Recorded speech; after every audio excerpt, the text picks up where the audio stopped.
In a quiet valley hidden between tall mountains, there lay a village called Quiet Hills. The air was always cool, and the sky always carried a sleepy golden haze, as if the sun had forgotten how to rise fully. The villagers lived simple lives, planting seeds, tending to animals, and gathering by small fires at night. Yet something unusual haunted their days. The sun never truly rose. Each morning, instead of bright golden light, the valley was wrapped in half darkness, like a candle that flickers but never burns strong. The people whispered about an ancient curse, the stolen dawn. Over time, they accepted the dimness. They no longer wondered what a true sunrise looked like. They told their children bedtime stories about a sky painted with colors, but most children grew up believing those stories were only fairy tales. But not all children. One girl still believed. Her name was Amara. She had eyes that seemed to hold questions no one else dared to ask, and a heart that carried restless hope. Every evening, she would climb the tallest hill, sit quietly among the grass, and watch the horizon. Though it never changed, she whispered the same words each night. "Someday, I will find the lost dawn." The villagers often laughed gently at her. "Dreams are foolish," they said. "Better to accept the world as it is." But Amara did not stop. To her, dreams were not foolish. They were the only things that kept the valley from falling completely asleep.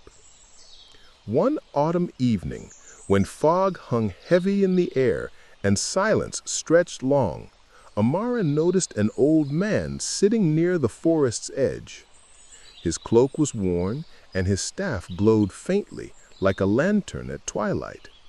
His face was lined with many years, but his eyes were alive, like sparks hidden in ash. He introduced himself as Orion, the seeker of paths. His voice was rough, yet carried a calm wisdom like the rustle of wind through tall grass. He told Amara a secret. The sun is not gone. It is trapped beyond these mountains in a land called the Kingdom of Eternal Dawn. Few have dared to search for it. None have returned. Amara's heart leapt. "How do I find this kingdom?" she asked, her voice trembling with both fear and excitement. From his satchel, he drew out something strange, not paper, but a thin sheet of silver light that rippled like water. Lines appeared and disappeared across its surface, forming paths that shifted with every glance. He said, "This is the map of forgotten light. It will guide you. But beware, the closer you walk toward the dawn, the stronger the shadows will fight to keep it hidden." He placed the glowing map in her hands. It pulsed warmly, as if it recognized her heart. Amara clutched it close, and for the first time, she felt the dream she carried was no longer hers alone. That night, when the village slept under its usual dim sky, Amara packed a small satchel, bread, water, and her courage. She whispered goodbye to the valley and stepped into the darkness beyond the hills. Her footsteps were soft, and the world seemed to hold its breath as if watching. The path led her into a forest unlike any she had known. The trees stood tall and heavy with silver leaves. When the wind blew, they did not simply rustle, they whispered. At first, it was faint, like the sound of water, but soon words formed. Turn back, child. The dawn is not yours to find." Amara shivered, but pressed forward. The deeper she went, the louder the voices grew. Shadows twisted between branches, and the ground seemed to shift beneath her. Yet each time she faltered, She thought of the hill where she sat each evening whispering to a horizon that never changed. That memory pushed her forward. On her third day in the forest, she came across a boy sitting beside a stream. The water sparkled faintly, and in his hands was a crystal flute carved from crystal. When he played, the trees grew quiet, their whispering stilled by the gentle melody. His name was Kale. He was a traveler who had lost his home to darkness. His eyes carried sorrow, but his music carried light. He listened to Amara's story, then smiled faintly. "Then let me walk beside you. My song will calm the forest, and perhaps your dream will guide us both." Together, they journeyed deeper. At night, Kale played soft tunes by the fire, and Amara listened, her heart steady. For the first time, the forest no longer whispered warnings, it whispered something new: hope. Days later, the map guided them to a wide black river. Its waters reflected not the sky, but the secrets of the soul. On the surface drifted visions, regrets, fears, mistakes. No boat could float across. To cross, one had to face their deepest sorrow. Amara stepped first. She saw visions of her villagers laughing at her dreams, calling her foolish, saying she would never change anything. Her chest tightened, but she whispered, "My dreams are not weakness, they are light." The vision shattered, and the waters beneath her feet turned solid, forming a bridge of silver. Kale followed, but the river showed him his family, swallowed by shadows, reaching out to him as he failed to save them. His hands shook, and he almost turned away, but Amara took his hand and said softly, "Your music carries them still. They live in your song." With trembling steps, he crossed. Together, they left the river of shadows behind. Beyond the river rose a black tower that pierced the sky like a blade. Inside, endless stairs coiled upward. The air grew heavier with each step, and the shadows roared louder.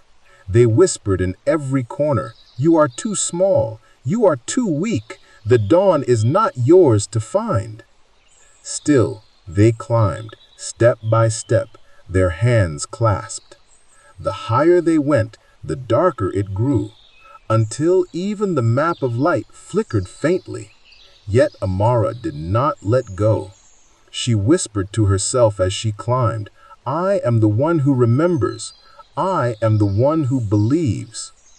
On the final step, a great shadow appeared, the keeper of night, cloaked in eternal darkness. Its voice shook the tower. "You seek dawn? Then you must fight me." But Amara did not raise a weapon. She raised her heart.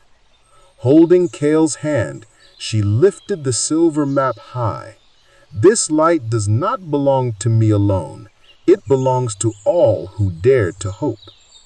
The map flared, bursting into golden radiance.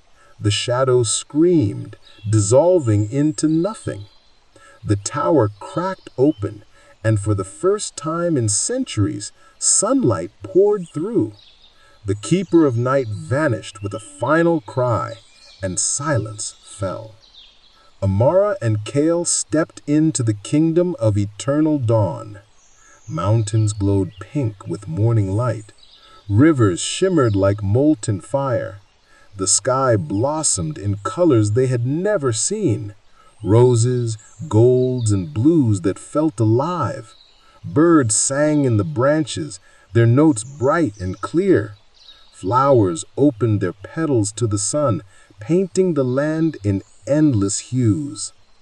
Amara closed her eyes and felt warmth kiss her skin. Tears slipped down her cheeks. This was the dawn she had dreamed of all her life. Not an illusion, but real. She and Kale carried the dawn back across the valley. When the villagers awoke, they gasped. For the first time in memory, The valley was no longer dim. True sunlight bathed their homes, their gardens, their faces. Children laughed and ran, their shadows stretching long on the ground. Flowers opened where none had grown before. Amara stood on her familiar hill, gazing at the horizon now alive with light. She had done it, not with strength or weapons, but by holding on to a dream and sharing it with another soul.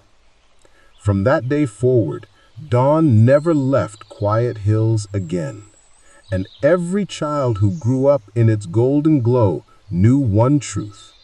Dreams are not illusions. They are bridges that lead us into tomorrow.